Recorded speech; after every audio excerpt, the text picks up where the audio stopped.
This has been a wet dream for the New World Order for a long time. They've been trying it over and over to shut down the internet such as we know it. So I would suggest that would be part of the plan as well. So that was England. Then we have Paris. It was at the exact time when the Yellow Vest movement was at its peak, where it was much bigger than we were being told in mainstream media. I have contacts in all of these countries. They told me it's massive. It's massive. So that would in France give the same excuse. Very sorry, monsieur. Are you still there? No, I am. Keep going. Sorry. Okay, so very sorry, monsieur, but we will just have to take your baguettes indoors and you will be locked in for your protection. And once again, locked down, shut down the whole thing because of this martial law, once again. Then you have Barcelona, exact same situation. They've had a major problem with Catalonia, which is the northeastern part of Spain, that have been trying to free itself from Spain and then indirectly the European Union as well for a long time. So that would give the exact same excuse, martial law, lockdown, the whole shebang in Spain. Then I found out that in Sweden, they were having 2 NATO drills in Sweden, even though Sweden is not a NATO country officially. Unofficially, it's been part since 1954, but officially it's still not a member.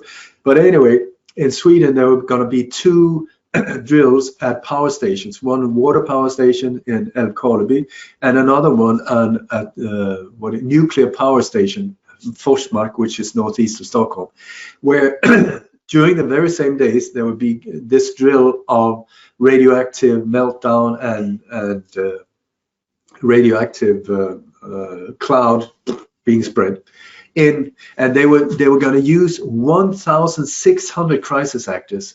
1,600 crisis in Sweden. That is a lot. That is a lot. It went under the name of Operation Sea Eagle, but I think it was 1,600 crisis actors in total. And I think that the Operation Sea Eagle, Operation Havsörn, was the key or the name for the whole operation on its own. But it's always that it's goes under many different names, so that if somebody starts finding out, they will not be able to find it in different nations. There are different names for it. And then there was Rotterdam, and Rotterdam I didn't understand at all. So I spoke to this naval officer, and she informed me that Rotterdam would be a perfect target if you want to disrupt modern life, because she said it's the main food import harbor into Europe, meaning you knock out the harbor in Rotterdam, you would create famine within a week in Europe, because nowadays food is not being stored. It's always on the road. It's always being transported. So you knock out that harbor, boom, it comes to a standstill.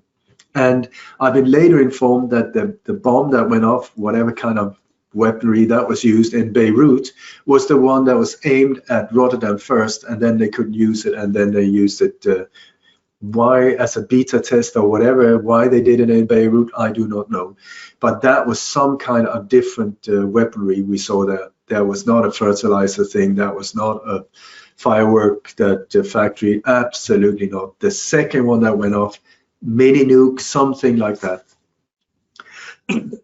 So anyway, there was also, I spoke to this military contact I got in Albania. He said that at that exact date, October 23rd and 24th, NATO also had an earthquake drill in Albania, where there would be an earthquake in Albania, Serbia, Croatia. And nowadays with HAARP technology, they can very easily create these earthquakes. So I'm like, can you imagine, like boom, boom, boom, boom, boom, boom, 39 explosions, 39 hits at specific targets, emotional, Big Ben, Westminster, Eiffel Tower, you name it, and then blow up the harbor of Rotterdam, have an earthquake in Albania, Croatia, Serbia, and a nuclear radioactive cloud being spread from Sweden, all at the same time. I mean, if you control the outlet of information through mainstream media, you can just say, well, this radioactive cloud is now over the south of Sweden, and then, no, it's passed in over Denmark. Now stay indoors, stay indoors. You will be red green soon if you don't do that, as we say. And then it's now in North Germany and now Belgium, Holland. You can say whatever you want, because radioactivity, if it even exists, is, you can't smell it, you can't see it. It's the perfect enemy, just like a virus. So anyway, so the more I looked into this, I just felt sick to my stomach, because I felt, if what I see is correct, this could be bigger than 9/11, and it could affect the world in such a horrible way. Good news, we had about somewhere between 24 and 36 hours before they were going to go live, because I found this on October the 23rd, and they said that it was going to go down on October the 23rd and 24th. And by the way, October the 24th is the United Nations Day. So that would be the perfect day also emotionally to hit themselves, so that we would say, oh, poor, poor, poor. And then we will applaud their efforts to hit the war on terror, or whatever they want to do. So first, I felt sick. I don't know if I puked. Maybe I did, maybe I didn't. And then I felt, okay, we have some time here. So what I did together with my tour organizer, Johnny Cash, I arranged, I have this incredible network. I've done more than 1,000 interviews internationally. I've been interviewed many, many times. And so I had this incredible network of radio hosts that are on it, you know, brave, fast, efficient, and open to these type of things. So what I did was, from 4 p.m. to 4 a.m., 12 hours straight, is that I did all of these short interviews with as many channels as possible, saying, I don't know, this is what I see, this is what I fear, these are the signs, these are the times, this is this. Please, please, if you think that this could be of value, we have got an option here to stop that if enough of us become aware of it. You know, so please share it, share it, share it, and spread this whole thing. Because the thing is that, once again, with criminals, if they're right in the middle of this, let's say the biggest gold heist ever, and they think that they're in this dark room under the Bank of England fiddling around with a safe, and suddenly you switch on the light and it turns out that they're right in the middle of this football stadium and there's like 1 million people looking at them, it's game over. They cannot move. They cannot move. So I did 12 hours straight, and then I fell asleep because I was exhausted. We came to October the 23rd, and so I thought, I had no idea, you know, what's going to happen. Either it's going to be absolute mayhem, and that I was correct, but they went on with it anyway. Absolute zero, I was totally wrong. Or 39 coordinated drills, or something that, I mean, I had no idea. So October the 23rd came, and I woke up just like, let's see, you know, and more or less nothing happened. There was a few things around the English Channel, some power disturbances in Sweden, nothing else. So I didn't know. I had no idea.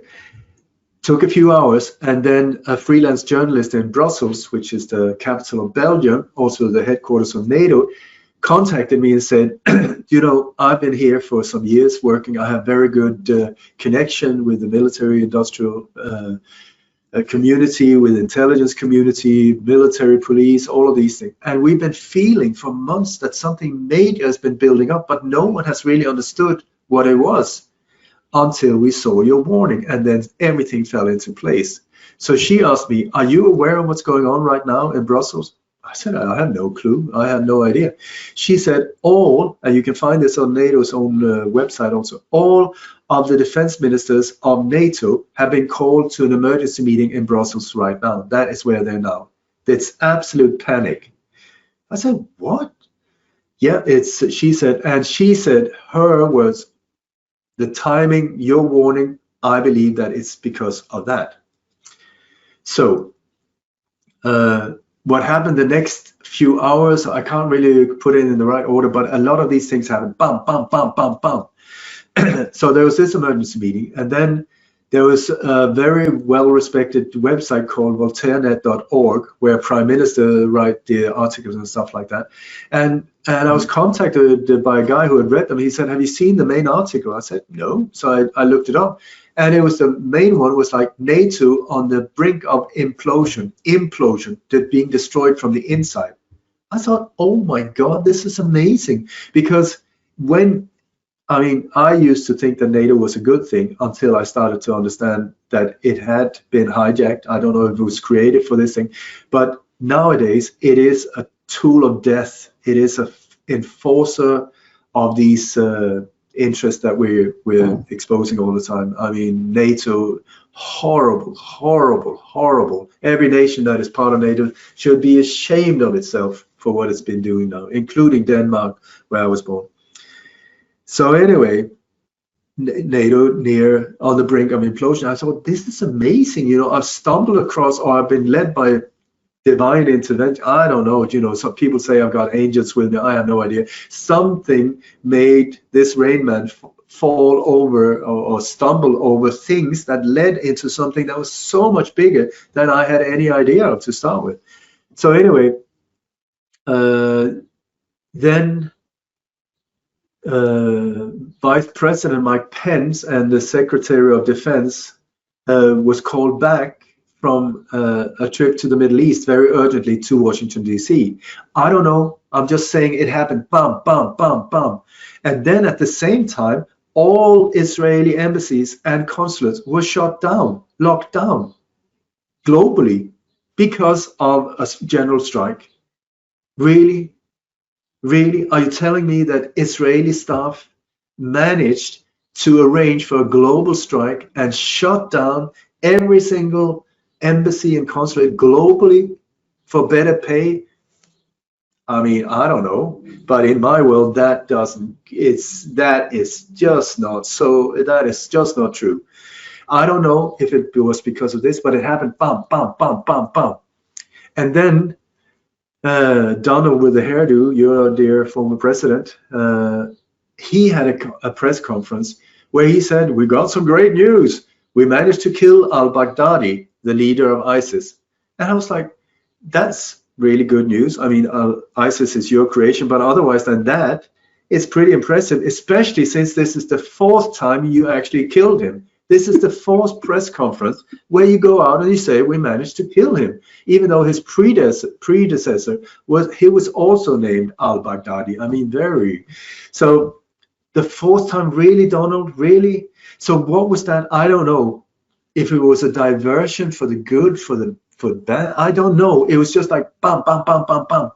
And then on October 25th, the day that would have been after all of this mayhem, where NATO had a press conference.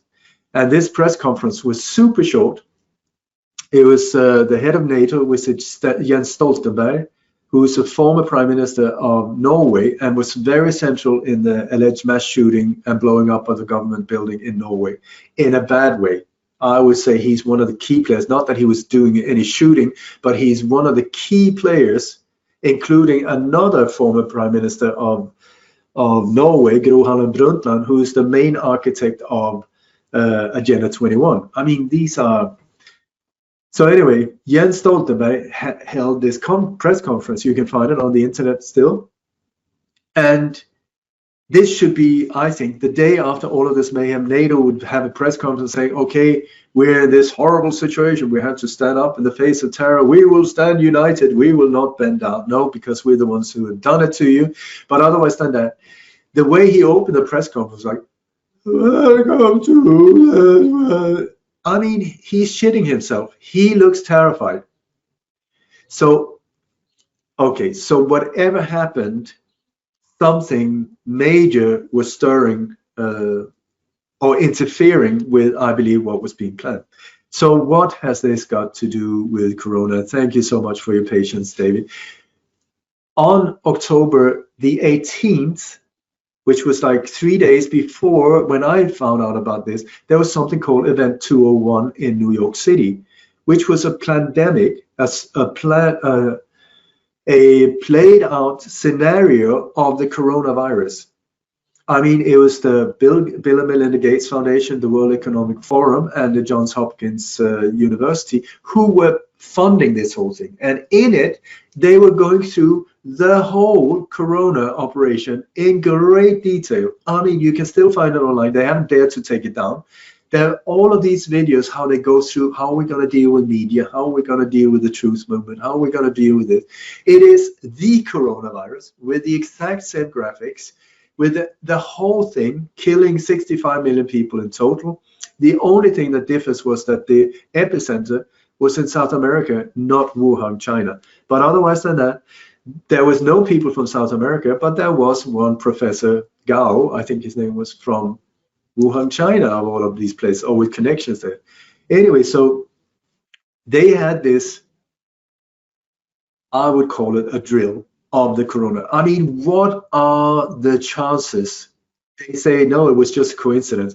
That is like, I mean, that is like watching Beethoven write a whole symphony, and then the symphony is being played out to the audience 2 months later, but it's not the same person. That he just happened to write the same thing. It was another composer. I mean, come on. So event 201, which is actually event 21, because if you look at the logo, the 0 is a globe, or like that, in orange. The rest is in gray shades. It says event 21, I would say totally connected to Agenda 21, which is what we're up against. This is what we're living in at the moment. So anyway, here is what I believe was planned. And if I can please rewind the tape a little bit in history. After the Second World War, when the big powers chopped up the world into the East and West, there were certain institutions that was created. You had NATO was created in 1949, but before that, you had, thanks to the export of a lot of German experts through the Operation Paperclip, through the rat lines of the Vatican, they were taken out of Germany at the time of the Nuremberg trials, because they felt we can execute these guys, or we can use their skills. And so the Americans and the other guys thought, well, let's use them. So 1,600 scientists, German scientists, in many different areas of warfare were imported into the US and down into South America, where many of them even kept their own identities, like Werner von Braun and these guys. Other people were in the intelligence community, other people were chemists. You had the whole bio IG Farben stuff. These massive chemist giants of chemistry were just relocated and changed the front logo on the door. They did not stop, it just kept on.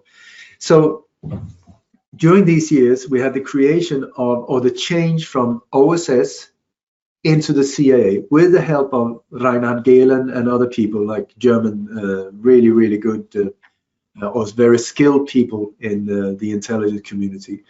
Then you had the creation of NASA with Werner von Braun and his rocket buddies. Then you had the creation of the CDC, which is the one, we think it's a federal, American federal, absolutely not true. It's as federal as the Federal Reserve Bank.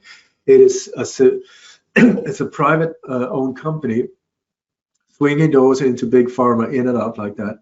And it's the CDC in Atlanta, Georgia, where all of the numbers come from that we believe when they say there is a pandemic, there's a this, there's a that. Where does the number come from? They come from CDC, which is a creation that had been in bed with the CIA from day one, and who've been working and walking parallel over all of these years. So many of the patents also, like the Zika virus, the Ebola, as owned by the CDC, and then suddenly it erupts somewhere in the world. And so these numbers are pumped out by a source that is so not reliable. So the CDC, the Center for Disease Control, not correct. It's the Center for Disease Creation. That is the correct wording on what that stands for. Now, the final one is the World Military Games, which was also created in '46. And that is sort of the Olympic Games for soldiers and people that have been blown up and stuff in action.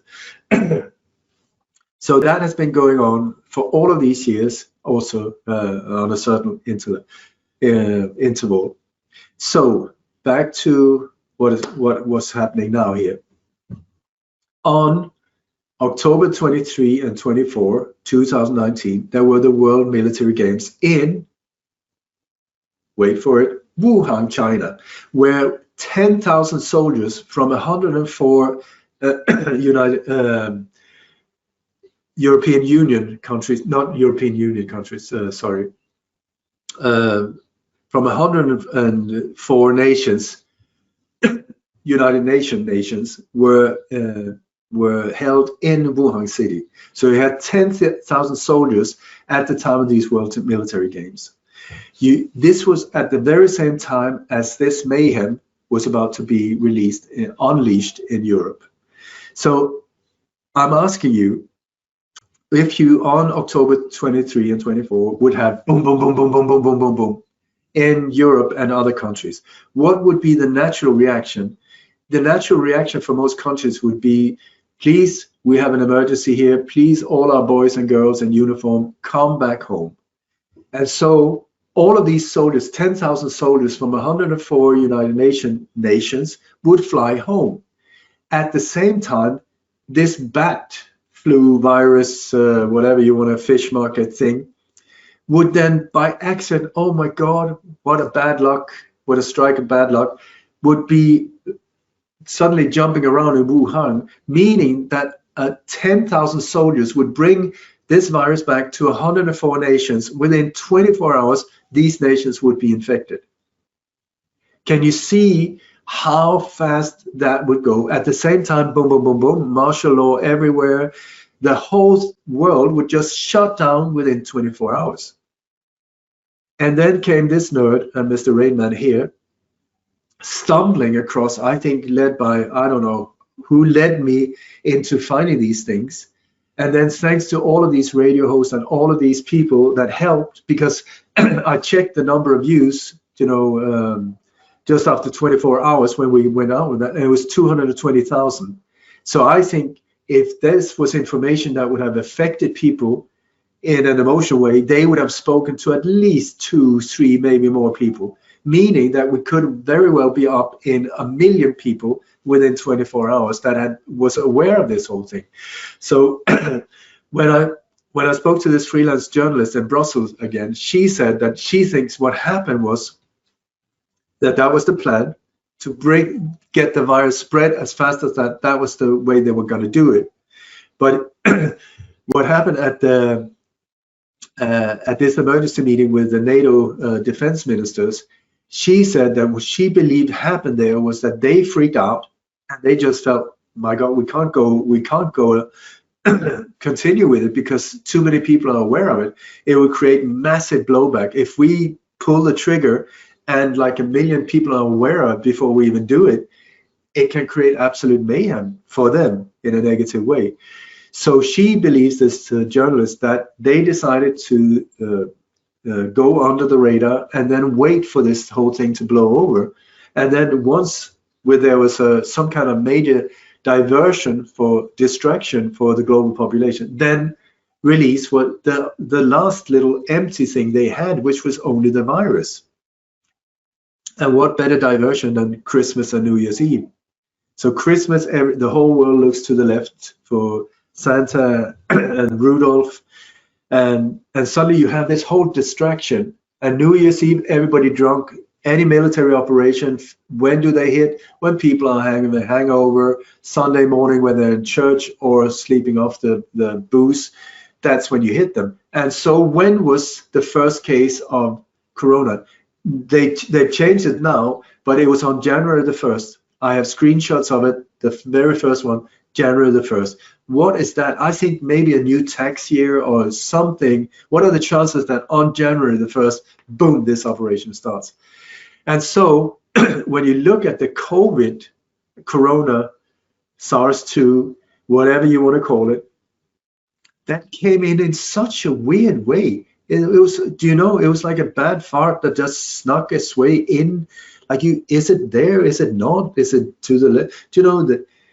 And then suddenly in March of 2020, boom, we got a pandemic. But the whole thing was like nobody really noticed. And why was that? because of the mayhem part was taken out. I think that the virus was just going to be a tiny little part of it, that we were going to be shut down, locked in, internet shut down, or a commercial version released, so that we would not be able to communicate. We would not be able to find out what is going on in any other places, because we're locked in. We can't even see outside our house, you know. And then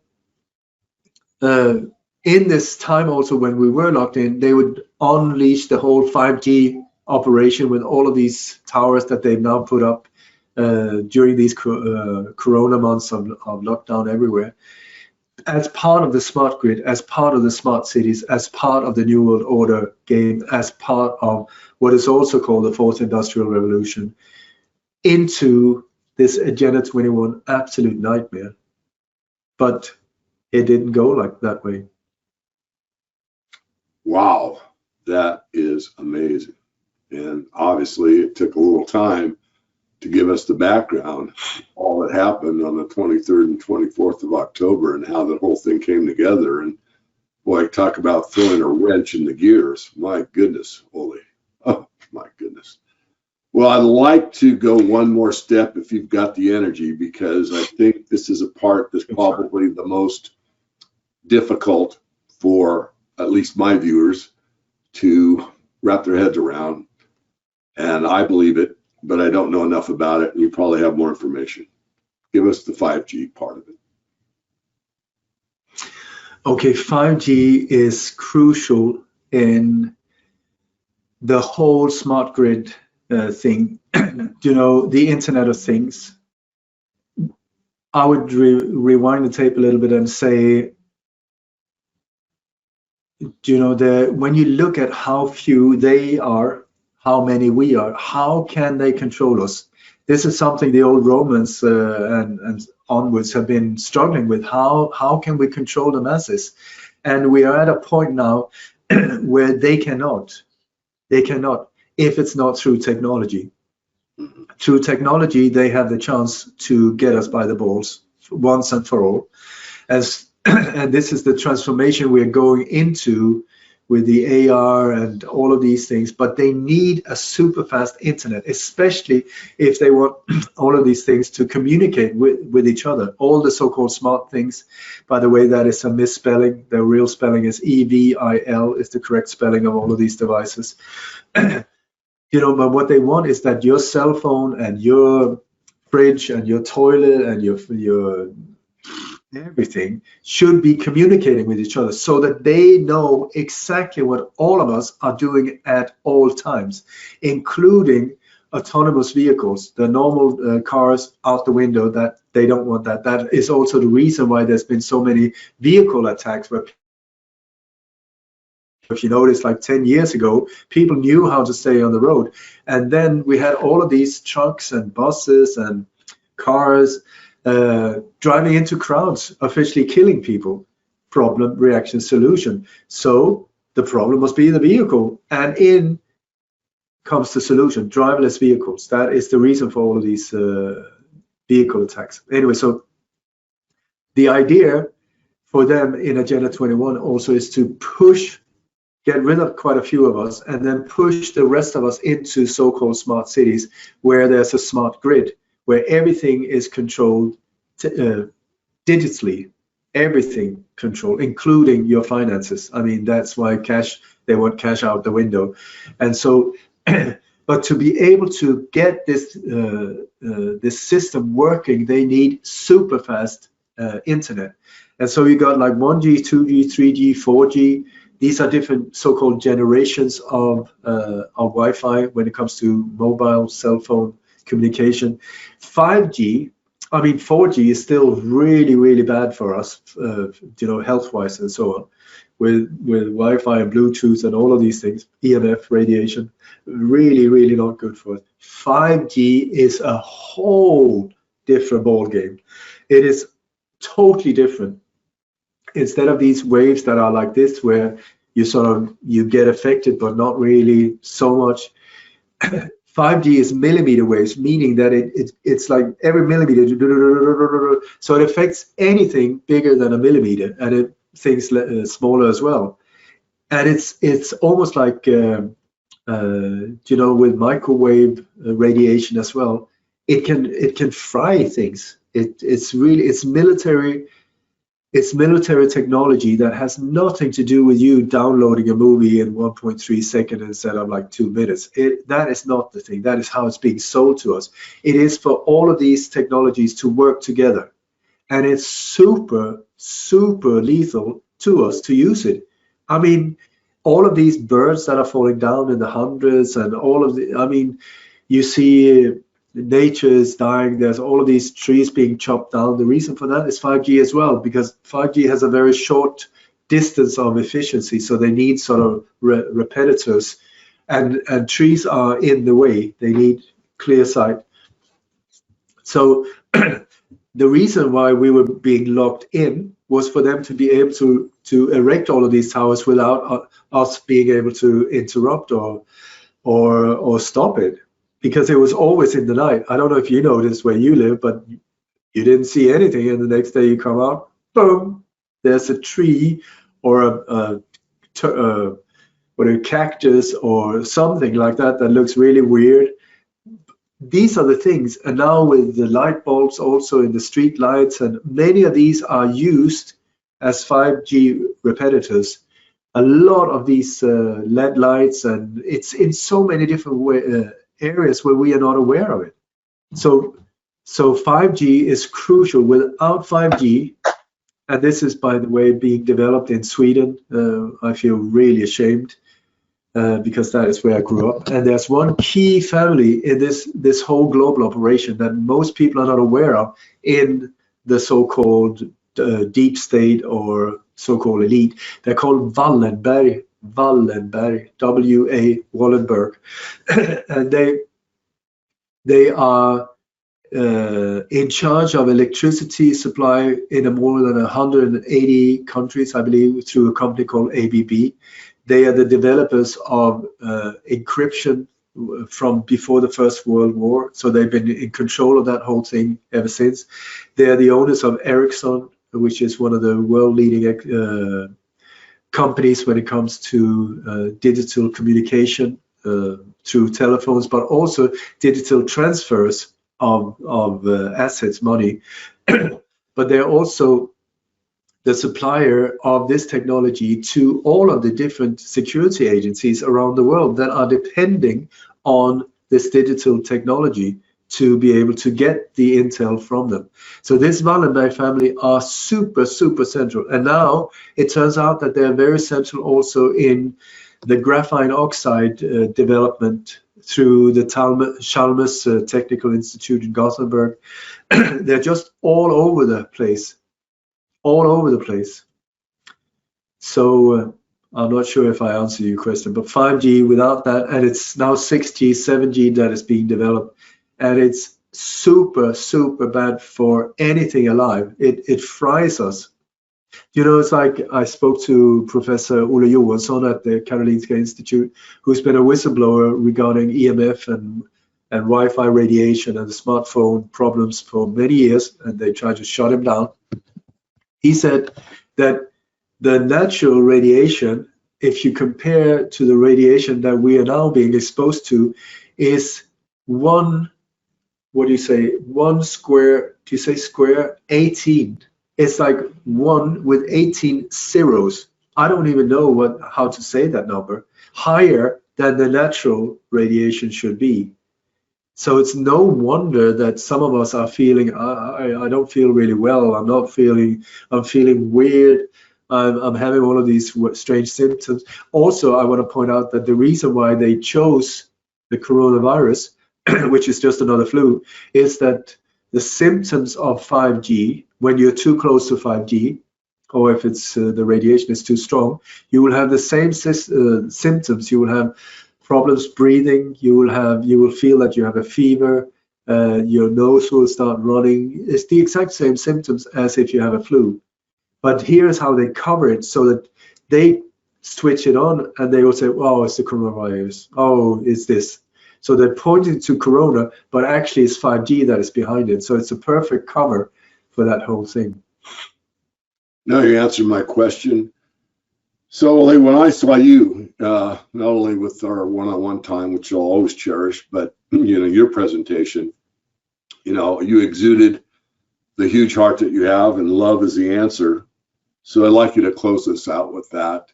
You're not a man of doom and gloom. You're a man of fact. You're a man with a big heart that walks his talk, and always, again, cherish our time together. I'm not sure if I'll ever get to see you face to face again. I hate to say that. It makes me sad to think about it, but at least we can stay connected through this crazy technology world that we're living in. So could you close us out with your idea of how love could conquer this whole system? When you look at what's going on, I would say there's nothing new under the sun.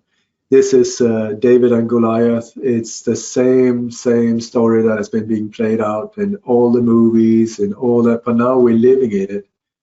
So what is new? It's the hero's journey. When you look at it, Joseph Campbell's description, it is a perfect journey for us to evolve spiritually, to prove ourselves, to be able to become a hero in our own eyes or other eyes, to stand in but it's difficult, it's challenging, it's scary, it's horrible, it's wonderful, it's fantastic. It's a mix of all of these things, but we are at a point where we don't have a choice anymore. Everybody is being challenged. And I would also say that it is an incredible time of healing, because it seems to me that every single person I meet, everything that is not healed in them is coming up to the surface almost on a daily basis. In the old days, it could take like one thing a year or something you could deal with. Now it's like boom, boom, boom, boom, boom. So we have this opportunity either to go into victim mode and say, "Ooh, it's so scary." Yeah, it is. I don't like this at all. I don't like this at all. I don't like confrontations. I think it's, I don't like bullies. I don't like being scared. And I mean, what I'm doing, it puts me in a situation where maybe I should be a bit fearful. Yet again, somebody's got to do it. And so how is this going to end? No idea. I don't have my crystal ball anywhere near. But somehow I feel in my mind, I can get scared. In my heart, I know not a problem at all. This is just a minor bump in the road. But we have to transcend it in the correct way. If we fight it, we lose. It's just like if you're up against like Mike Tyson. I mean, I would not be a problem for him at all. I don't have the muscles. I don't have the thing. The only way we can meet, and it's the same with these forces. Violence is their language. Violence is their strength and intimidation. But there is this thing when you meet brutality and violence with fearlessness, with no aggression. I mean, this is what Jesus was talking about. I see Jesus as a super hacker. I'm not religious, but when I see how he dealt with stuff and how in the end, he had to pay quite a high price as well. But how he dealt with it, that is very inspiring. And I've been able to experience it a few times. So one thing that I would like to share is that, or a couple, if that's okay with you, is that if you take a laboratory, everything is vibration. They say, a more dense, like a table is a more dense vibration or frequency than the air and so on. But everything is built with atoms and frequencies.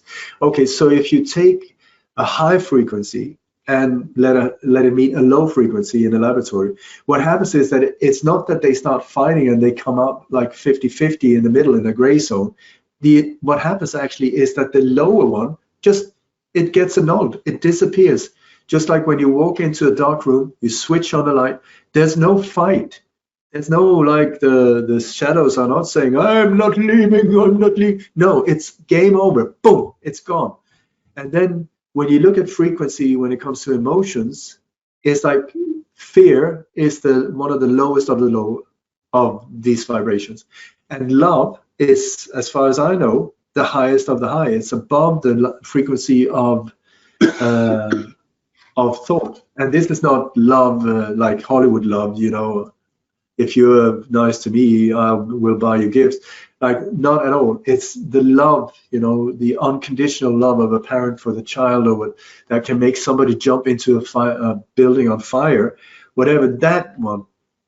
So I think what this bearded guy called Jesus, what he was saying is that if that is true, that a lower frequency just gets annulled, a lower emotion just gets annulled by a higher frequency. Why don't we make it easy for ourselves? Choose the highest one at all times. Choose love. He was not saying be a wuss and stand for, you know, that's bend over, pull down your pants and say, I'm not going to do anything. You do whatever you want. I surrender, but I will do it in peace. That is not what he said. He said, stand in love, in the higher frequency. Also, that means let go of judgment, let go of victimhood. Just stand in your power and just say, I will keep that high frequency, whatever you throw at me. When he said, turn the other cheek, I don't think he said, slap me again. He said, I'm not going to attach a negative feeling to what just happened. My physical body just received an impact of some kind. I'm not here to judge. Maybe you're not feeling good. Maybe you just lost your child. I don't know. I'm not here to judge. I'm here to transcend it. So when he said turn the other cheek, I think he said, do not attach emotion. Do not hook into that whole drama, and just keep to the higher frequency. So I try at all times to keep as high as I can. And the way to get there is through gratitude, to just breathe in gratitude and just see how much we have to be grateful for. I mean, it's amazing. And also when you think of anything that tells you that the world is horrible, it comes through screens like this, a black screen in front of you that should be called evil. You know, oh, the world is going down. Oh, it's horrible. It's horrible. Look out the window. It's absolutely stunning. But we forget it. We look like, oh my God, the world is going on. Really? Is it really? Because it's not going under in my life. Maybe I live in a small little pink bubble, but it's pretty goddamn beautiful here. And I think most of us, when we look out and we start getting out of victim mode, where you lose power, and you say, well, I've lost an eye. No, maybe you have one eye left. You know, turn it around, play your mind. And also with fear, because fear is crucial for them. It's only through fear that they can control us. If you look at anything in mainstream media or whatever is being delivered to you, it's fear-based. Why is that? Because they want to keep us in a low frequency where they can control us. That's it. So I would say, if you don't know what else to do, focus on becoming fearless. Let it go, let it go. Because the beauty of fear is, where is it? What does it look like? Is it square? Is it blue? Where is it hiding under the sofa? No, it's only in your mind. My fear is only in my mind. That's good news in one way, because that means that it's sort of a limited space where I can affect it in different ways. I can amplify it or I can deflate it.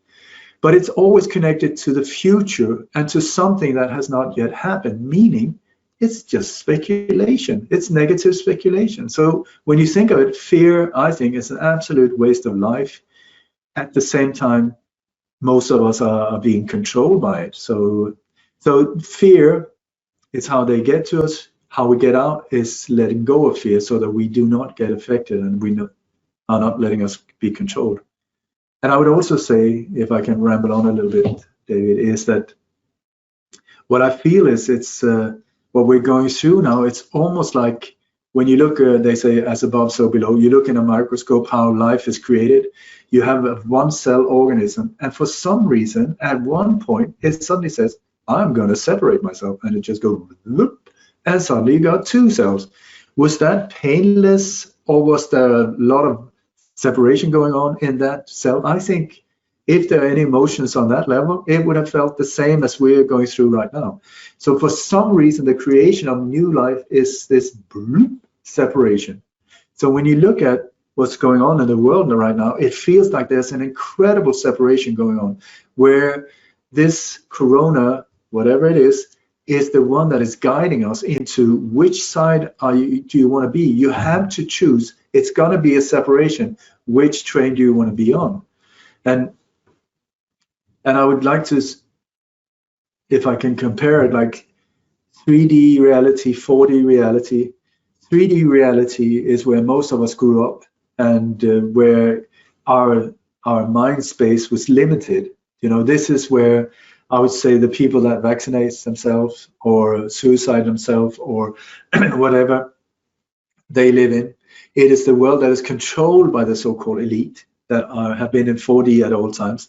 But in 3D, we believe what we are being told. We believe that the media would never lie, that the politicians would always there to take care of us. The military is there to protect us. The police is our good friend. As long as you pay your tax and shut up and walk across the street when the green light is on, not the red, then everything is good. But it is the frame around it is a little fear. You're free as long as you do like it said. So compare that to like a radio receiver where you got a certain frequency. And for instance, this radio receiver in 3D reality is playing classical music. Then some of us, for some reason, get on a journey where we are striving out of this 3D reality. It can become in like an accident or a sudden death or traumatic thing or disease or whatever. Something knocks us off, so we start going out on an adventure trying to find out something else. And this is where we go from one radio station to the next one. There's a lot of going on to start with, where a lot of us have been very confused, a lot of like, what is going on? I don't know, I'm feeling strange. And then one day we come into the next one, like say this is the next radio station, we call it 4D reality, where suddenly this very same radio station or radio receiver, it looks the same, but we change frequency and suddenly it's playing Jimi Hendrix. It's like, what? This is amazing. But in 4D reality, you start seeing it looks the same, the trees looks the same, houses looks the same, people looks the same, but suddenly your understanding is like, holy crap, everything is upside down. This is like inverted. You see like this person who is just accused of like pedophile gang rape or something, now he's head of NATO. What? You see, well, I mislaid $2.3 trillion, but don't worry about it. I'll look for it tomorrow. What? And you can let him get away with that? All of these, the buildings just came down. They were justified for no apparent reason. Well, it's a little bit of jet fuel. And otherwise than that, don't worry about it. Just look the other way and get on with life. It's like, what? So you have all of these in 4D reality. You start seeing, oh my God, I start seeing what is going on.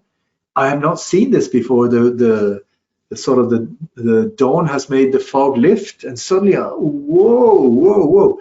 This is where the controllers have been all the time. The agencies, the CIA, all of these have been up here all the time, trying to keep us down there through fear in 3D where we can be controlled. In 4D reality, we see, oh my God, I see you. I see what you're doing to me. I can see how you're manipulating me. So what we do is we start talking to the people who are still in 3D reality saying, oh my God, have you seen what's going on? It's Jimi Hendrix playing on the radio. They're listening to the same radio, but to classical music, saying, what the hell happened to him? He's like, that's weird. Have you joined some kind of a sect or a tinfoil hat community, or what is going on? What you're saying is absolutely crazy. And it's also challenging their whole 3D belief system. So 3D, 4D reality, very different. The same, no judgment, same, but very different. It's just a matter of frequency. And we are at a time of Aquarius where everything is rising, but some people are holding on, saying, I am not leaving. I am not, So I'm just going to ramble on a little bit more, because there's also this picture of, there was this bearded guru guy in 2010, I think. He was describing humanity as, in the year 2012, he said, humanity will be parted into groups. One would be like on a train station, I would say 3D reality. One would be on a train, 4D reality. He said by the year 2012, the train will start moving out. By the year 2015, it will start getting momentum. There would still be a chance for people to jump on it or jump off the train. Are you sure you want to do this? Are you sure you don't? He said by the year 2020, the distance will be too far apart. You can't even communicate at that time, because it's like the train is there, we're still here. Hello, hello, we can't hear each other. And this, I believe, is what's happening now when I'm sure, David, I don't know about your family and close friends. I am sure that you and everyone else who's listening are going through absolute heartache because you cannot reach suddenly someone where you used to be really close with them. This Corona thing has just made you like, what? You can talk about food, you can talk about sports, you know, bread and circus, like in the gladiator games. You can talk about the weather, things that absolutely is of no importance. And then as soon as you get into, this is something I believe in, this is something I feel strongly about, there's this incredible separation with certain people. And it can be your children, your parents, your spouse, your best friend, where you used to be super close and now you're not. And many people are starting to fight each other, saying, you don't understand, you are so brain dead, you are so asleep, I'm so awake. We're just on different frequencies, I think. So I would, if I can suggest anything, it would be like, stop judging and just say, okay, fine, you are on the train, I'm on the train station, or we're different trains, we're going different destinies, bless each other, you know, and just say, listen, I know, let's just agree to disagree. I know you're listening to classical music, Jimmy is on my headset, that's just the way it is. So let's not judge each other and just see, what can I do for you in your reality? And if you want, what can you help me with? And then let's see if we can transcend this in the best possible way. So I have a prayer that I always use, and I would like to end with this, and it goes like this. May the entire universe be filled with peace and joy, love and light. That is the entire universe, every single square millimeter or inch or whatever, be filled with peace and joy, love and light. May everyone, and especially the ones who hurt us, be filled with peace and joy, love and light. May the light of truth overcome all darkness. So victory to that light. Because the thing, David, is that the worst assholes in our life are the best teachers. And I tell you this one, many people that I consider an asshole, they consider me as an asshole. So that's really interesting as well. So there you go. Well, it's a true pleasure. It's been too long. You've honored us with your time, our most valuable asset. And I just want to wish you and yours the very, very best. I'm glad that you made your transition from where you were to where you are, meaning your physical location. I trust you're happy and safe, and I can hardly wait to have you back. But being who I am, you know I am rather conservative, which means I'm probably going to give it some time to see how this never-ending drama unfolds further.